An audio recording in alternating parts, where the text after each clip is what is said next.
first we need to load all the file, and we can see at the workspace that it has been loaded, and we need to use the function subplot to plot the signal in a single figure.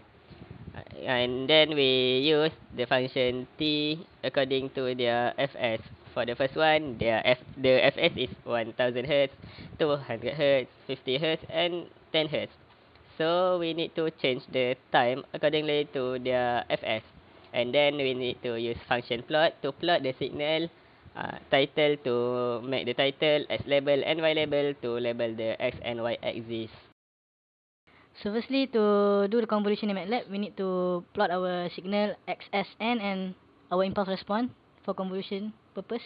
We just simply insert the function, and for the impulse response, we can just use this square bracket like this to get this response. Okay. And then to convolve, we just simply use conv function and equate it to y, and then we'll get this output, as you can see.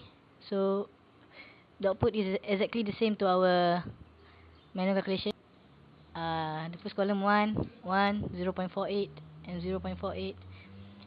Next, we'll plot the discrete signal. To plot the discrete signal, we need to use the function stem. If you use the plot function, we'll obtain a continuous signal.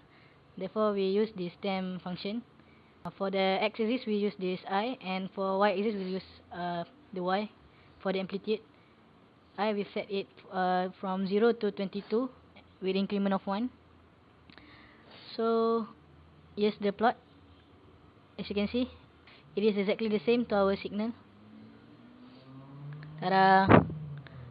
So, for the label, x label and y label, we just simply use this thing. X label, y label, and the title. Yeah, the signal is just the same. Okay, hello. So I will continue with our forum. What we did is first we will set k equal to 2, 0 equal to 0 0.5, 0, 0 0.5 all equal to 1. And for the next, k equal to 3 and k equal to 4. And we will stimulate it. So here is the result. This is for k equal to 4, k equal to 3, and k equal to 2. As we can see, the system is causal because we keep increasing the number of k, which is the zeros. And since the number of poles is less than number of zeros, that's also a proof that the system is causal as well. And we will keep increasing number of k. The number of zeros is increased as well, but it still remain at the origin. Okay, we can also say that the system is stable because the number of zeros is inside the circle. Okay, Assalamualaikum. Today I will be showing you how to filter ECG signal using MATLAB. So first, to filter the ECG signal, we must set up the variable, the sampling frequency fs, t sampling period, and length of signal, and t time vector. So first we plot the signal in time domain using function plot. So this is the ECG signal in time domain. So as we can see, there's plenty of noise here. So we want to see the noise more clearly. So we plot the signal in frequency domain. To plot the signal in frequency domain, we use the function y equals to fft ECG1 and p2 equal to y over L. So we can see the frequency domain ECG signal. This is the noise here, 50 Hz. So we want to filter out this 50 Hz noise.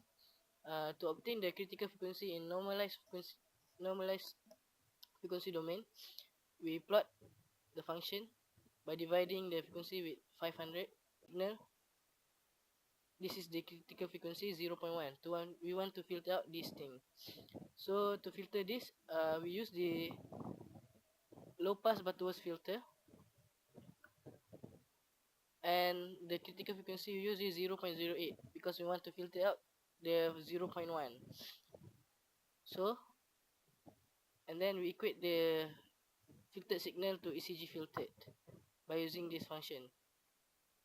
So we can see the filter signal. This is the filter signal in time domain, and this is the filter signal in normalized frequency domain. And next, we want to see the frequency response. To see the frequency response, use the function frequency freqz VA. So this is the filter frequency response.